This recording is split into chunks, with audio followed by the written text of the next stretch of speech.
first night I noticed the basement light was the evening the Johnsons pulled away in a rented truck that looked too small for the life they packed into it and too hopeful for the street they were leaving behind. I stood at my bedroom window with the glass cool against my forearm and watched their taillights fade while the last orange of April soaked into the roofs. I expected darkness to swallow their windows in a final, satisfying way, but a white glow held steady along the grass where the basement well sat under the bushes like a forgotten mouth. It was bright in the clean, hospital way that makes your eyes blink. I told myself they left a lamp on by accident and fell asleep before I could decide whether to care. The second night, it burned again, and the third, and by the end of the week, it became a fact of the block. A quiet defiance against the reasonable expectation that empty houses should go dark. I brought it up to my wife in the easy tone people use for small talk they hope will dissolve. She nodded, said the realtor probably leaves it on for showings, and asked me not to start picking fights with the neighborhood Facebook group about energy waste because I had done that once before about fireworks and spent a summer dodging passive-aggressive comments about freedom. By the second week, the lawn across the street went shaggy and wild, and the basement light glowed like a thing that was proud of itself for surviving neglect. I checked it at different hours because I was waking up anyway with work crushing one lung and money the other, and I caught it at midnight, at 3, at 5:30. The rectangle never faded. Sometimes my eyes invented a flicker that wasn't there, a pulse that made me think of a heartbeat. But when I stared until the glass blurred, the light held steady, and my reflection stared back, pale and strange. The night it stopped being a curiosity and became a problem was a Tuesday that pretended to be a Monday. I could not sleep, and I stepped to the window because the window had become a habit, and I saw a shadow cross the white square. It was slow and deliberate and human, the way someone moves when they believe they are alone and want to feel each step. My breath fogged the pain, and I wiped it clear with the heel of my hand and waited for a second pass. It came 30 seconds later, the same pace, the same shape, the same tilt of upper body that suggested a head, even though the curtain in the well-erased edges. I called for my wife because I needed the kind of proof you can't argue with in the morning, and she shuffled to the window in the way of someone who trusts that your panic will be boring. The shadow crossed again. She grabbed my wrist just hard enough to leave a mark and whispered that the Johnsons moved out, that the realtor's lockbox is gone, that no one should be there. We stood until the air in the room felt used up, and when the shadow stopped directly in the frame as if it knew where our eyes were, we both stepped back at the same time. In the morning, I called the listing agent whose sign had gone missing from the yard, and who answered on the second ring with the voice of a man who measures his days in keys and smiles that are almost sincere. He said the property was secure, that power was still on to run the sump and prevent mold, that he or an assistant checked weekly. I told him about the shadow, and he told me about raccoons and teenagers, not in that order. Then he promised to look, and hung up with a sigh I recognized as the sound people make when they think you will become work for them. That night the shadow paced again, and the night after it paced faster, like it was being timed, and then slower like it was tired, and by Friday, I knew its rhythm better than my own pulse. I started waking at 2 without an alarm and drifting to the window as if someone had left a note in my pocket with instructions. My wife asked me to stop because she said the human nervous system can only take so much watching before it starts inventing things to watch. I tried sleeping downstairs. I tried white noise. I tried prayer, even though I am not good at it. Every night I looked anyway, and every night the shadow rewarded me for my attention with that slow slide through the glow. On the third weekend after the move, I crossed the street because curiosity is a slope, and I had slid to the bottom. The yard smelled like rain and fertilizer from someone 2 blocks over trying to have a better life than the soil allowed. The front door was dead-bolted and the side door too. The basement window well was a rectangle of thin gravel and cigarette butts left by contractors. Warmth pushed against my face when I crouched and pressed my palm to the glass, and I felt foolish to call a light warm until I felt it. It radiated like a space heater. There was no fixture visible, just a curtain that hung an inch from the pane, thin enough to glow, thick enough to hide. I told myself I would go no further. That boundary kept people alive, and I almost made it back to my porch before I heard footsteps. They came from behind me and below, 2 stories down where the dirt meets the poured wall. A slow, patient pacing that matched the passes I had counted for weeks. I stared into the white and saw nothing but the hint of a form moving somewhere behind the fabric. I went home and moved a chair to the window and stared until sunrise, because the only way I knew to fight fear was to look at it longer than it wanted me to. The next day, small things went wrong in my house. A drinking glass fell from the counter with no one near it and shattered into pieces that seemed too sharp for the weight that fell. Our dog stood at the back door and refused to go out into a yard he had loved his whole dog life, and when I tugged his collar, he lay down and trembled, like thunder had crawled into his bones. At 2 in the morning, I woke to the sound of someone walking in the hallway outside our bedroom, and because the sound came from my house, I loved the basement light for a second, the way a person loves a prison guard when a worse thing scratches at the cell door. The hallway steps stopped when I sat up. Across the street, the basement glow held, and the shadow paused in the frame like a man checking his watch. I told my wife we should call the police, and she said, "Call the realtor again first." And I said I was done asking men with keys for permission to be scared in my own neighborhood. And I called the non-emergency line anyway, because I am a person who would rather be embarrassed than wrong. 2 officers arrived with the tired care of men who know the difference between danger and a story about danger. They walked the perimeter and checked the front and the back and shined light into the well and knocked on glass in the way you knock on a coffin in a dream. They told me the basement light was hardwired to a circuit that bypassed the usual switches, that some basements keep lights on to deter water damage or pests, that shadows can be the mind's little trick when light hits imperfect surfaces. One of them wrote my name in a small notebook and said to call if I saw anyone enter or exit, or if I had proof of occupancy like deliveries or trash. When they left, the shadow crossed the window slowly like someone who enjoyed a private joke.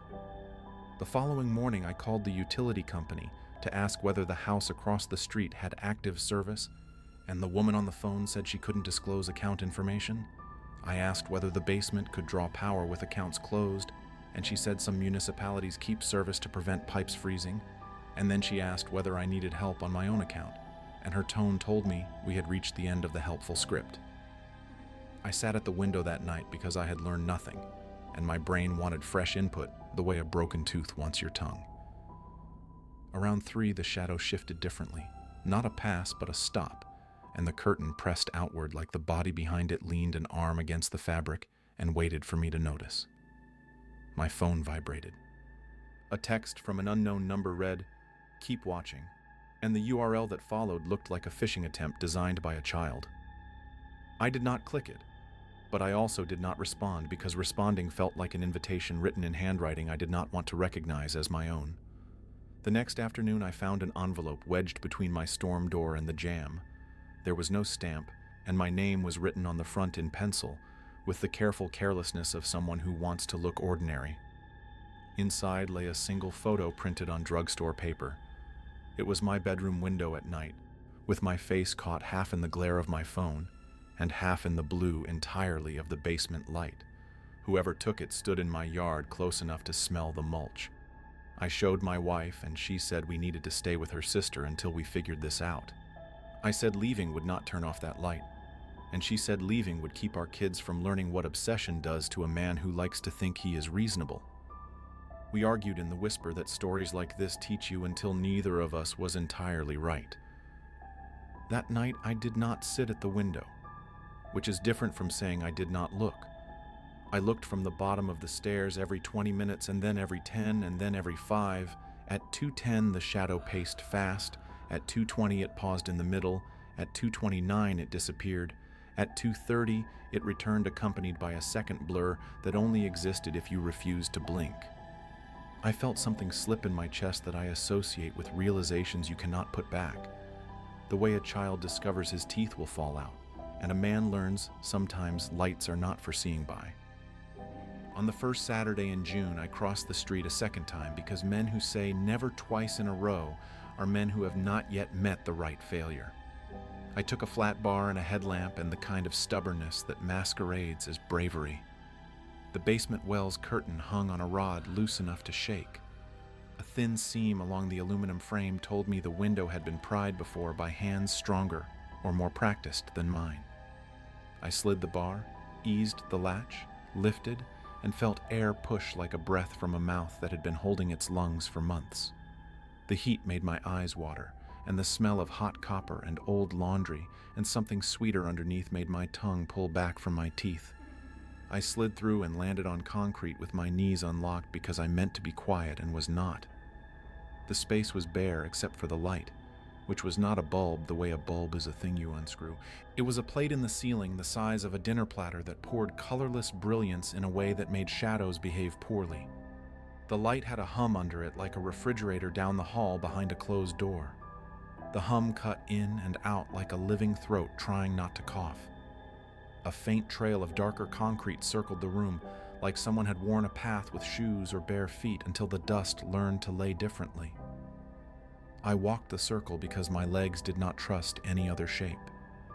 On my third lap, footsteps started above me.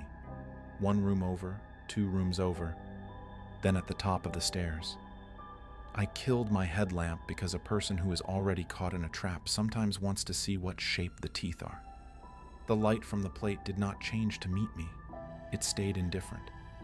What moved down the stairs was not a person, and also was exactly a person if you were willing to let the word stretch. Height? Taller than my father, shorter than door frames. Weight? Enough to make the wood complain in a language that old houses teach you. Face? Yes, if you count a place where attention gathers. No, if you want features to tell the story. It stopped 3 steps from the floor and turned the notion of its head toward me, and the white pressed against it like a hand against a window pane, and the absence it carried made my skin rise in points. The voice that came felt like it cut lines in the air and laid words into them as if words must be inserted to remain. We never left, it said, and then it said it again in a tone that made the second we a plural that included me. I backed into the track along the wall, and the thing tilted in the way people tilt when they are curious about their own effect. Behind it, shapes clustered in the light, adding and subtracting weight the way shadows do when more bodies arrive at a doorway. I thought of the Johnsons with their Christmas projector and the plastic bin of ornaments I helped carry one December. I thought of them arguing politely over whether the boy should keep baseball when he loved violin. I thought of Mrs. Johnson's habit of leaving her porch light on when her husband worked late. I understood none of that mattered to the room I stood in, and all of it mattered to me, and that my version of mattering belonged to the house across the street the way an old thermostat belongs to a wall even after you replace it. I whispered that the police would come, and the thing made a sound like paper being folded, a small agreement to the fact that my mouth could make that sentence. Then it stepped to the floor and walked the circle I had been walking, and the light seemed to thin where it passed like heat receding. The second shape came down 2 steps and held there, trembling, and it had a height and a width and a certainty that made me think of Mr. Johnson's shoulders when he lifted drywall. In the softest place in my brain, I heard a woman's voice say, "We were supposed to be gone," and a man's voice answer, "We never left," and a child say, "Why is the light on?" and an answer say, "Because it has to be." I took 3 risking breaths and moved toward the window because even if you decide to watch the trap close, you do not have to let it lock. The plate in the ceiling brightened like a decision, and the heat pushed and the hum cut out and returned concentrated like a prayer someone never wanted. I pulled myself up through the frame and into the wet night with a slice along my wrist from metal that did not care. Grass took my knees, and my driveway took my shins, and my door took my shoulder, and the lock took my key, and my wife took my face in her hands and asked whether I was bleeding because of a fight. And I told her no, because telling someone you lost an argument with a basement is a way to guarantee sleeping alone. That night, no one in my house slept anyway. The light burned. The shadow stood in the window for 2 hours and then paced slow enough to teach a child to count. In the morning, I called the city to ask whether a house can have power without a bill, and the man on the phone said, "We keep minimal service to prevent damage in properties flagged by codes as risk," and when I asked who flags them, he said we do, and when I asked why, he said water tables, history, insurance, and then he asked for the parcel number, and when I gave it, he was quiet long enough to make me think he had left his chair. He came back with a voice that lost its edges and said, "Everything looks normal, sir," and ended the call like he had burned his fingers. The next day, a truck parked in front of the Johnsons' house with a city logo that looked designed by someone who loves clip art. Two men in hard hats walked around, then down the side, then back to the truck, then away. The light stayed on that night and the night after, and by Sunday, the men did not return. I started writing times in a notebook because numbers make sane scaffolding for insane weeks. Between 2 and 3, the shadow paused 9 times. Between 3 and 4, it paused 12. At 4, it vanished for 6 minutes that felt like mercy, and then returned with a second beside it like a promise. I began to understand the light did work we could not see. It held. It contained. It burned, not like a lamp burns, but like a kiln. I wondered what would happen if it failed, and I hated that my curiosity outweighed my fear long enough for me to imagine the shape of that failure. My wife took the kids to her sister's for a while. She said we needed a break from the block, and in her mouth break sounded like a word that means I love you, and also like a word that means if you don't come back to us, I will not wait forever. The house felt bigger without other lungs, and the light across the way felt like a form of company I never wanted. I moved a chair to the window again because rituals either save you or make you easier to find. Around 3, I realized the steps I heard were no longer exclusively across the street. They descended my own basement stairs with the shy caution of a first visit, and then they stopped because I was listening and they knew it. I had left the laundry room light on so the air would feel less dense, and now it sent a soft yellow up the gap along the door. The yellow shifted in a way light only shifts when someone passes in front of it. I stood with my hand on the knob until my fingers understood I meant to open it, and then I did. And then the smell of hot copper and old laundry and the sweetness under it came up with a patience that felt like a hand along my spine. I did not go down. I closed the door and leaned against it and told the wood we were not doing this tonight, and I do not know whether the wood believed me or I convinced myself to be brave without acting the part. I slept at the window for an hour. In the morning, the dog lay with his nose pointed at the basement door like a compass needle. I met our mail carrier as she reached for our box, and she asked whether anyone had moved back in across the street because the tax bills had been returned twice and someone in city billing had asked her to confirm vacancy.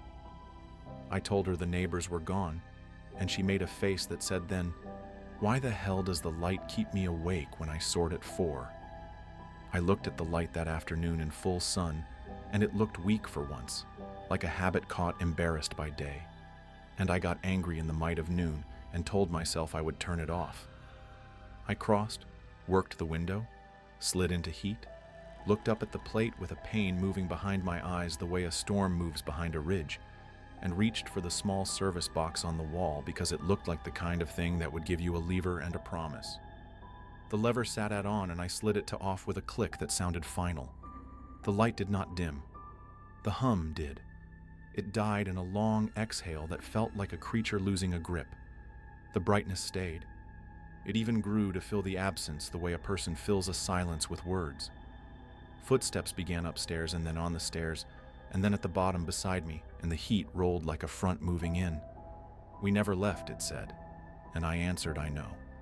And it said, "Now you do," and stepped into me the way cold water takes the body. And in that thin slice of time I felt every night the Johnsons had spent above this room. Every argument quieted so the child could sleep. Every casserole slid into an oven, every shoelace tied with neon step. And then I felt the last night when someone said leave the light, and someone said we should, and someone said we will. And the house said good, keep it on. And I understood they had not moved out because they wanted more space or a shorter commute. They had moved because something asked and they obeyed. I turned the lever back up and the hum returned, and the shape stepped back enough to let me pass without granting me permission in language. I crawled through the window, closed it behind me, and stood in my yard while my vision filled with little floating dots that spelled nothing. That was 3 months ago. The basement light has not turned off since, and it has not failed. And the shadow still paces, but less often because I think whatever wanted walking has learned my schedule. I walk my own basement at night sometimes, not in fear, but in a kind of truce, a circle past the water heater and the dryer and the holiday bins that reminds the house that I know how to count. I called my wife and asked her to bring the kids home, and she said not yet, and I said I understood, and I do. I mow the Johnsons' lawn because it grows fast, and the city notices, and because keeping the grass down makes the light look like an intention and not a mistake. Once a week, a truck I do not recognize idles at the curb for 5 minutes and then leaves, and I do not wave. Once a month, someone places a single white candle on their porch and it burns down without dripping, and I do not touch it.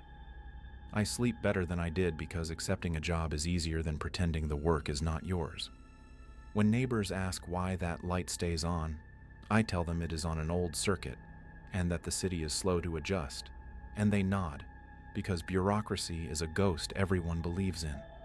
Sometimes, very rarely, someone new will look too long and start visiting their own window at 2, and I leave a note on their door that says, "Close your blinds at night," and it helps for a while.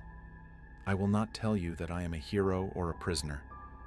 I am a man who lives across from a basement that needs watching and a light that needs to burn. If you want a moral, then take this one. Some things in a neighborhood are not broken and do not want fixing. Some lights are warnings, not invitations. If a house that should be dark spends all night awake, do not give it your eyes for free. The cost is not money. The cost is measured in steps, in circles, in the understanding that you will never again see a harmless window after midnight without counting how long it takes for something to cross it.